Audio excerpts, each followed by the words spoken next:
They arrived in the afternoon, 3 of them, armed with gear, cameras, and the kind of curiosity that made people do reckless things. Eva had read about it in an obscure travel forum. An abandoned chapel in the forest near Bukovina. Locals say it sings at night. Just a line. No photos. No GPS. It sounded like nonsense, but perfect nonsense for her next short horror documentary. Jonas, her longtime friend and cameraman, was skeptical but loyal. Mate, the local guide, was quiet, too quiet. He only agreed to take them after Eva handed him double his asking price.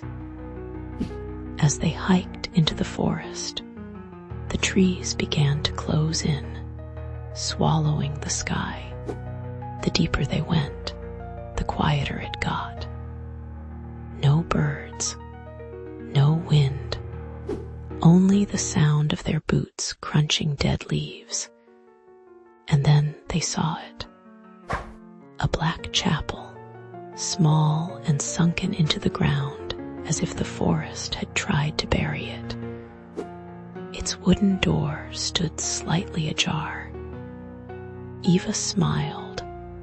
Perfect. Inside, the air was heavy. The walls were covered in flaking murals, angels with missing eyes, saints with mouths painted shut. And behind the altar, a staircase leading underground. Mate stepped back. "You didn't say anything about a cellar," Jonas muttered. "I didn't know," Mate whispered. "We don't go near it." Eva, of course, wanted to go down. The cellar was colder, much colder than it should have been.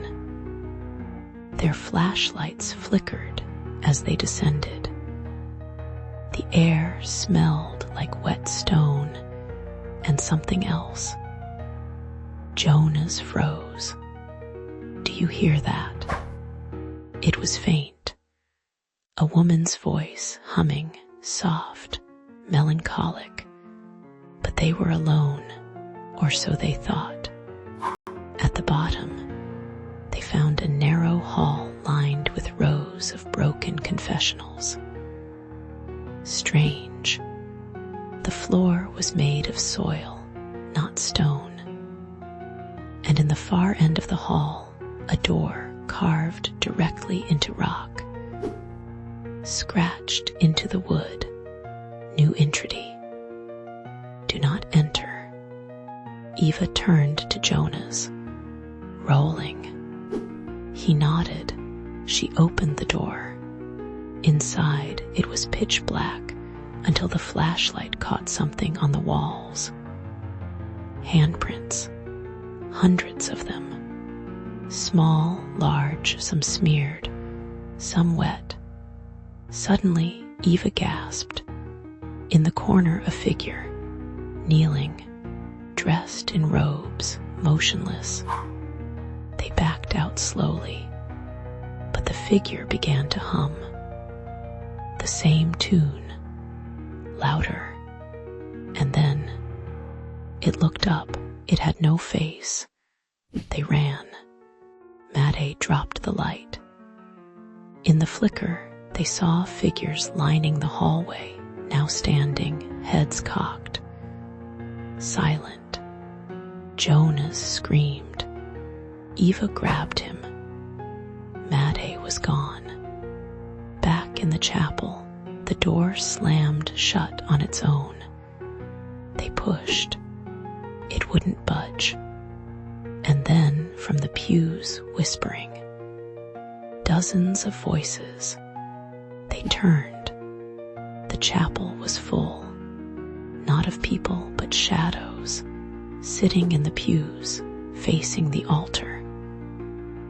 And at the altar, Mate standing, eyes rolled back, mouth open as if mid-prayer.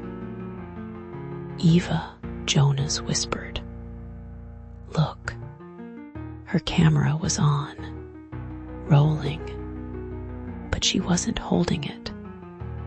The footage showed them walking into the chapel, descending the stairs, but the angle was from behind, as if someone else had been filming all along.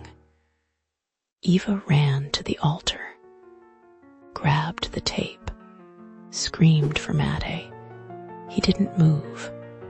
When she looked up, the pews were empty.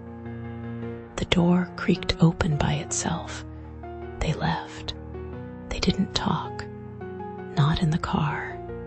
Not at the inn. That night, Jonas went missing.